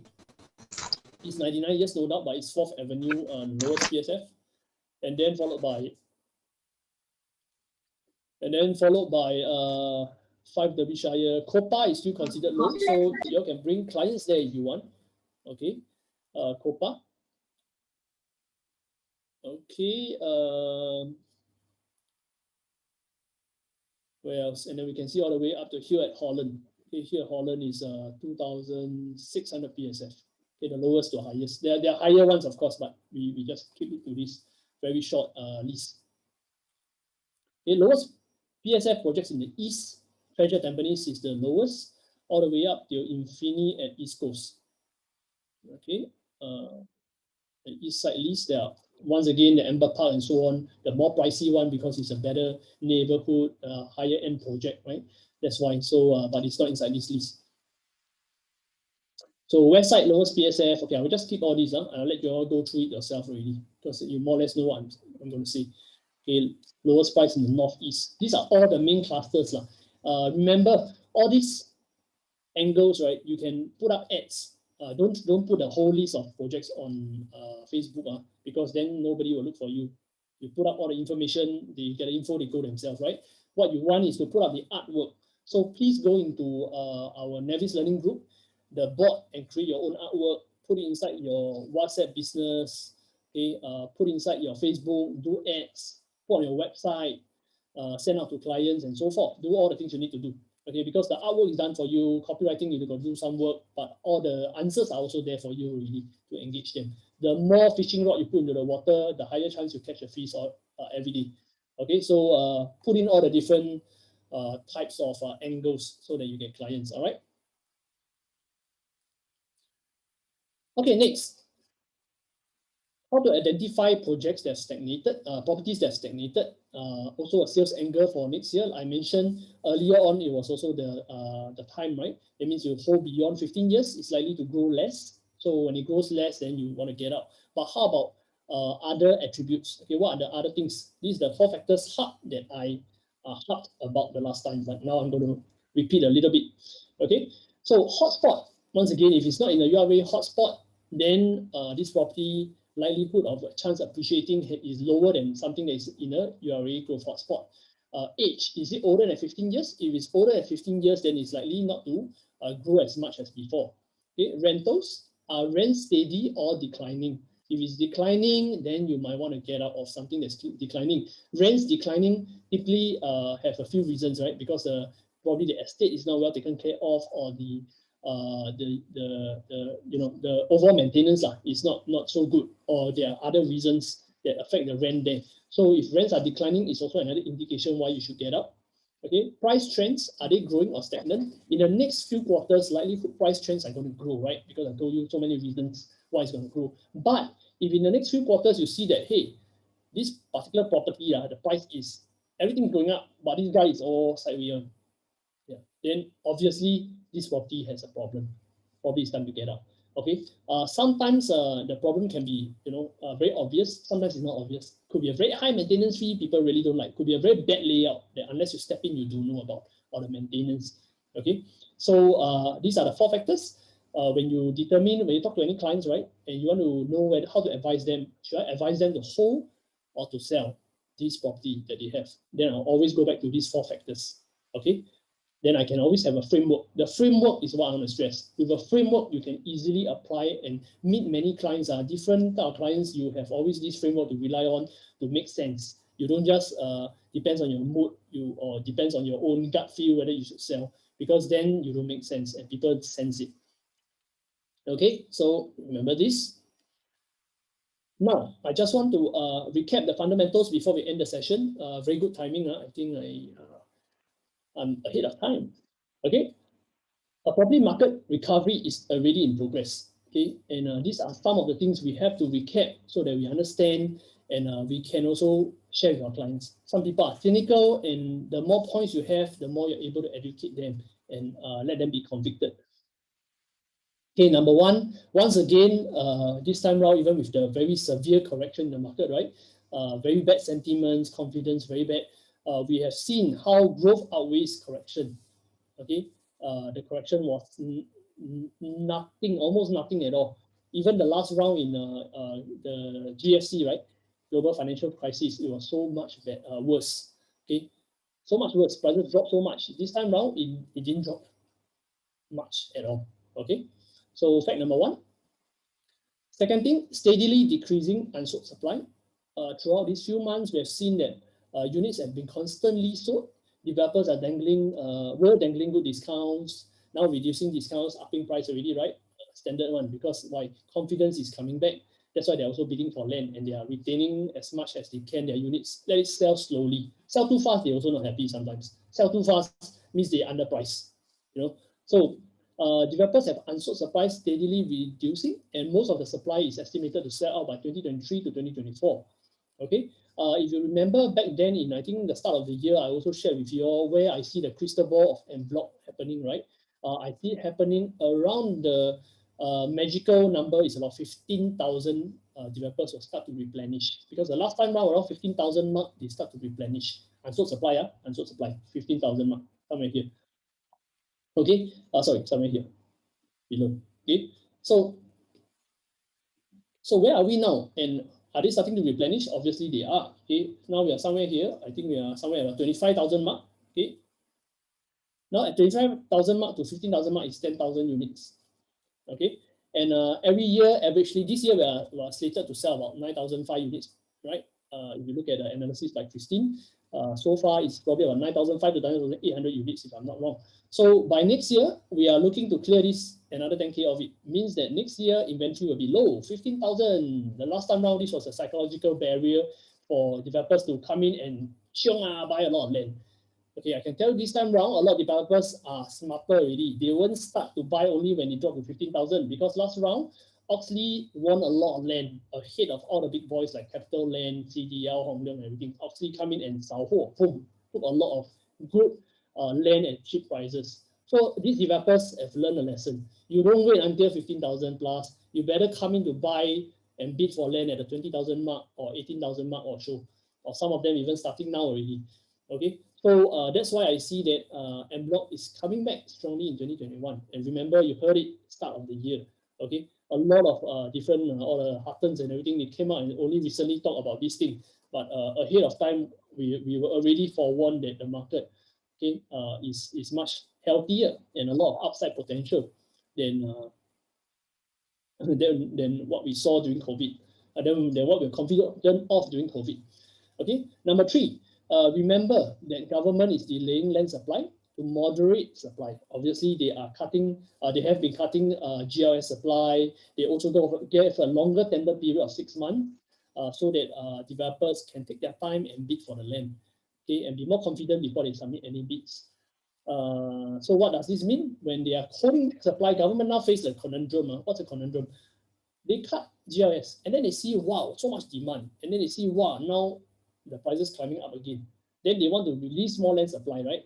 Because they don't want this bubble to form again, and then people starting to fight for land and increase prices, and then prices increase so much beyond fundamentals. That's not what they want to see. They want to see a very steady growth together with income. Okay, so so now the conundrum. Let's see how they will react in a few months' time. Likelihood the next land release, right? Private housing supply release, they will release more aggressively, so that they allay developers that, hey, don't worry, you don't have to fight for, don't have to be too aggressive in bidding, or don't have to be too kanchiong, okay, to en bloc a lot of private sites or what. Just wait, and we'll give you enough land supply. Yeah, because they control the ultimate raw ingredient for developers. Okay, fact number 4, strong interest. We have seen this already at recent government land sales. Want to remind you, okay, all these news articles are perfect for you to share with clients, to share on social media, and then add a short, description about what is happening in the market. This will help people to know and remember you are in the market. Okay, remember, it's your job to remind people you are an agent, not your friend's job to remember that you are an agent. Okay, so oops, what happened? Drop off. Let me just share again. Hang on. Just a minute. Oh, I got locked out, I think.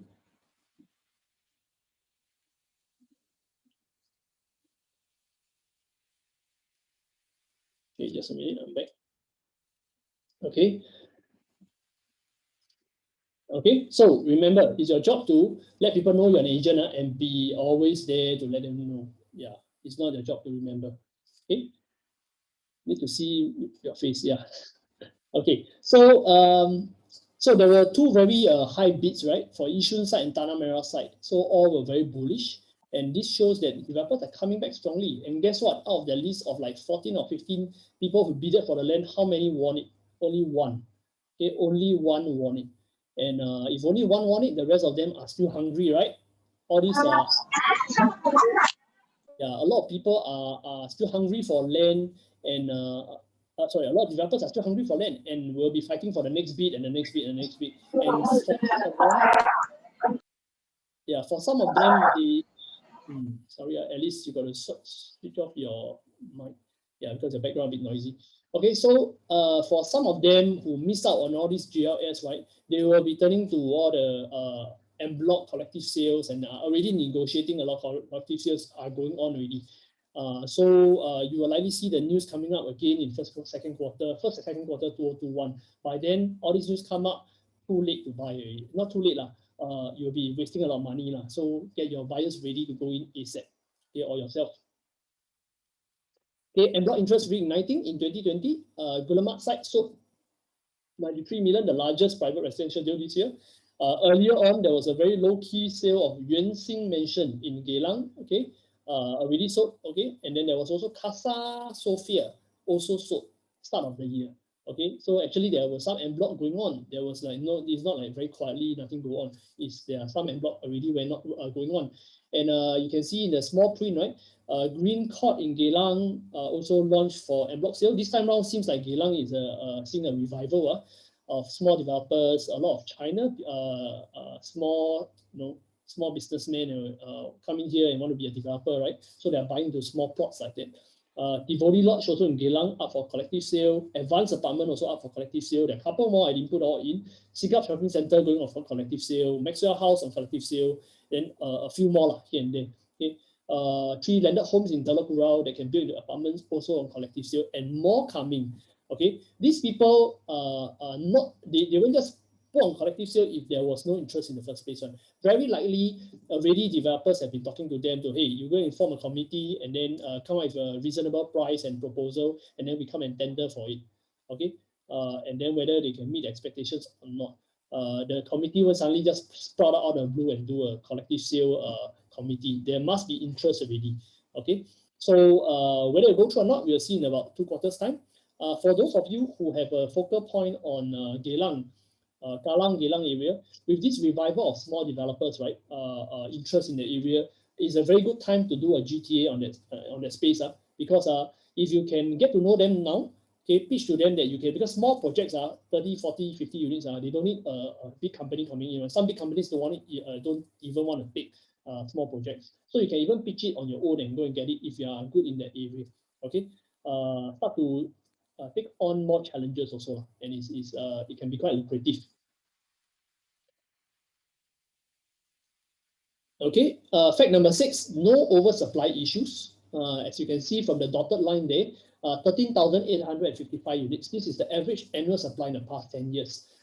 As of the most recent release by URA, right, 2021, we will have only 7,300 units, about half of what is needed. Or what, not what is needed, what is the annual supply. In 2022, we have about 11,000, okay, still short of annual supply. 2023, a little bit more, overshot a little bit, but not much. Okay, just making up the shortfall. 2024 also overshot by a little bit, but still below what is missing in 2021 and 2022, the averages. And then, of course, 2024 and beyond, we are not seeing anything yet. So remember that when you do any block or GLS, and then you want to build a piece of land up, right, to TOP, it takes about 4 years to, about 4 years lah. Next 5 years in this market, maybe 5 years, okay, 4 to 5 years. Meaning beyond 2024 right now, we have only 2,800 units. Very massive shortfall. So any developer in sane mind will know that, hey, if I bid for a piece of land in 2021 and it's going to be completed by 2025, right, or 2025 or 2026, I can safely go and bid for it. Because even if first 3 years I don't sell fast, the later 2 years I can sell. Why? Because there will be a shortfall by then, right? So if you look ahead of time in the crystal ball, this is 2022, this one will be 2025, 2025, 2026. Okay, this period, there's a shortfall. It's a very big gap, a void of units. So even if I bid for land here and I don't sell out well in the 1, 2, 3 years, very sure these 2 years can sell. Why? Because super shortfall. Yeah, so developers, if they do their sums sufficiently, and they will see that, hey, there's a very good opportunity now to be aggressive competing for land. Okay, that's why I think a lot of them also did their sums, they will know. Okay. Yeah, so no oversupply issues. Undersupply issues. Maybe I should retitle these. Undersupply issues. Okay, high average occupancy rate of over 93%. This is still high considered in the past. In 2016, we had almost 9% of vacancy. Now we are only 6.3%. Okay, so you can see here the high point was here in 2016. Even then, did we see a 9% vacancy rate? Did we see the market dipping? No, right? Because in the fourth quarter 2016 and the first quarter 2017, we saw prices climbing back up. Okay, so even 9% vacancy rate is no big deal, because at that point, market started to climb back up. So now where we are, yeah, we did see an uptick because of some foreigners going home, and then there are no replacements at this point for them, for newly employed foreigners. Not many coming in. So at this 6% plus mark, there was an uptick, but then it's still not a lot. So don't worry about that, okay? Fact number 8, okay, our dear Lawrence aged a lot over this 1 year, I think. Construction costs will be higher, okay, and it's already been announced. You can see in underline, I have no doubt construction costs will be higher, okay, because of regulatory requirements. So costs will increase, and costs increase, who pays the bill at the end of the day? It will be consumers. Okay, so whatever in the market right now, those developments, they are priced to sell at below 20% profit margin, right? They were still on old costings, meaning their construction costs did not increase. Okay, and they would likelihood when it's selling out better, or probably in a few months when the market is a lot more confident and bullish, they will increase price to account for all these extra costs of construction and regulatory compliance. So what you really want your buyers to do now is to go for whatever is there on the market that's been launched for a while. Those are a lower profit margin for developer and likely put a higher profit in the future for them compared to the future new launches. Okay, fact number 9. Also want to repeat that low interest rates visibility likely to stay through all the way to 2022, but more likely to go beyond that. Reason being, if you remember in the last round I mentioned to you, in GFC, it took 10 years to recover to 2% interest rate. 10 years. Okay. This time round in 2020, COVID is worse than is so much worse than GFC. It's going to take a long while before we even climb back to 2%. So you should do your best to take as much leverage as possible to buy the biggest property you can afford to if you have good income or a visibility of your safe income. Okay. Okay, Kenny, the balance is 25,000 plus. You can research into one of the articles recently released in the news. Yeah, if it's 15,000, it's a frenzy already. Okay, so fact number 10, Federal Reserve inflation targeting. Let me repeat myself also on this because it's very important.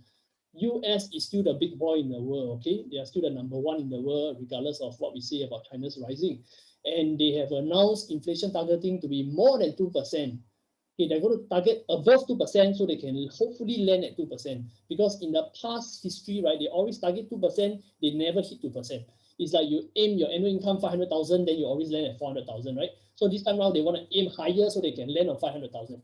Okay, so this time around, they have made it so known all over the media. And guess what? When US targets above 2%, slowly the world follows. Okay, it's only about time that the world follows. Europe now is contemplating following them. Okay, contemplating following them, and then other areas in the world, developed countries, will likely follow that. Why? Because when they keep printing money and their currency keep dropping, like USD against Sing dollar has been dropping, by the way. If it keeps dropping and dropping, suddenly US people won't go and import their goods because other people's goods and services are going to be too costly. So these other nations will also have to lower their currency, or lowering the currency means inflation, inflate their own costs, or they inflate their own currencies. Okay, so very, very likely this is something that will resonate throughout the world. Okay, it takes time to flow through. Okay, but it will come around, and means that you want to be holding assets. Okay, so this is a 10-year comparison update. Okay, I'm reaching the last slide already. So well done if you are still with me. Okay, updated on 11 November. It's a 10-year comparison of the performance of different instruments. Okay, Singaporeans typically invest in. Okay, so Singaporeans typically will buy what? They will buy ECs, condo, landed, gold, CPF ordinary savings. Okay, they will put money inside. Okay, fixed D, HDB flats, Singapore bank account, or they invest in the Straits Times Index. Okay, I didn't go into separate stocks like DBS, UOB, Wilmar, and all these things because then it would be very hard to know exactly what you invest in. But across the board, if I debased everything according to, if I had 100,000 in 2011, and then my returns are in 2020, how much would my capital have grown till? Okay, the best returns so far, top 3 in bold, all in bold are property. Yeah, top 3, as you can see, will be EC, condo, landed, and then gold did well significantly recently, CPF, then and so on, and then finally HDB flat, not doing very well. Okay, the returns are much higher still for property, and we are very fortunate, and we should be counting our blessings and enlarging our blessings by buying the biggest we can afford. Okay, so use this whichever way you want. It helps me to convince people very easily with one slide. Tell people, you know what you should do, you know, upgrade lah, like that lah. Okay, all said and done is all numbers. Okay. Okay, I'm going to close with this, and then there's one small favor I ask from you. Okay, that one small favor, I hope you'll do it for me. But let's finish this first. I will end with this. Asset inflation is as certain as death and taxes. It's going to happen. It will happen. Mark my words. I hope you are vested as well. Don't just hold cash in your bank and not do anything. You will be the one who regrets being vested and enjoying the surge. Okay, as we have witnessed, to combat COVID, right? The world is using money printing as a solution, other than, of course, doing a lot of other stuff like rescaling their people, developing a COVID vaccine. Money printing is still a solution. Okay, governments are giving out monies across everywhere, and that's why Bitcoin, this type of artificial currencies are gaining also, because people are realizing that, hey, wow, money can just be printed like that. Then what is its worth? So don't be holding on to something that is going to cost you a guaranteed cost of 2%. And then why 2%? Because inflation is going to be 2%, meaning your money is going to be smaller and smaller every year. Your copy is going to be more costly. Your tuition fees for your children are going to be more costly.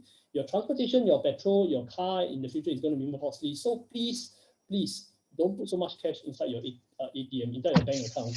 Put money in something else. Okay, put money in the stock market, put money in the property market, put money in the REITs. Certain REITs are really undervalued right now, so that you too are not going to just work for the rest of your life for money, but have money work for you. Okay, so this is my parting shot.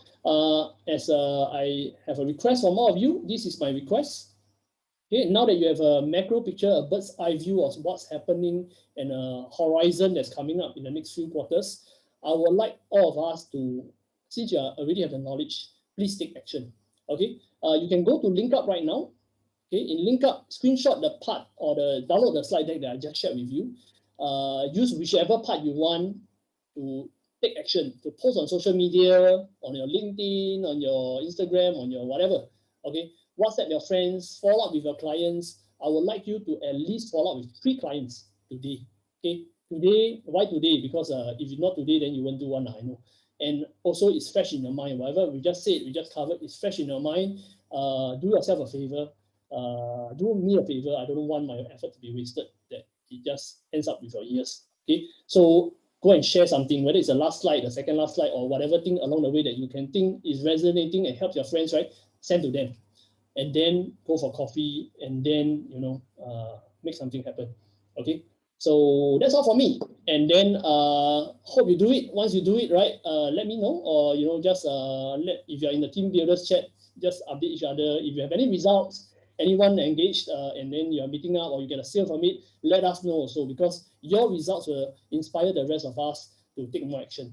Okay, and it's very important we keep this community very positive, very action driven, and we share our testimonies so that we encourage each other along the way. Okay, it's getting more and more, it's getting harder to see each other. So the least we can do is just to inspire each other.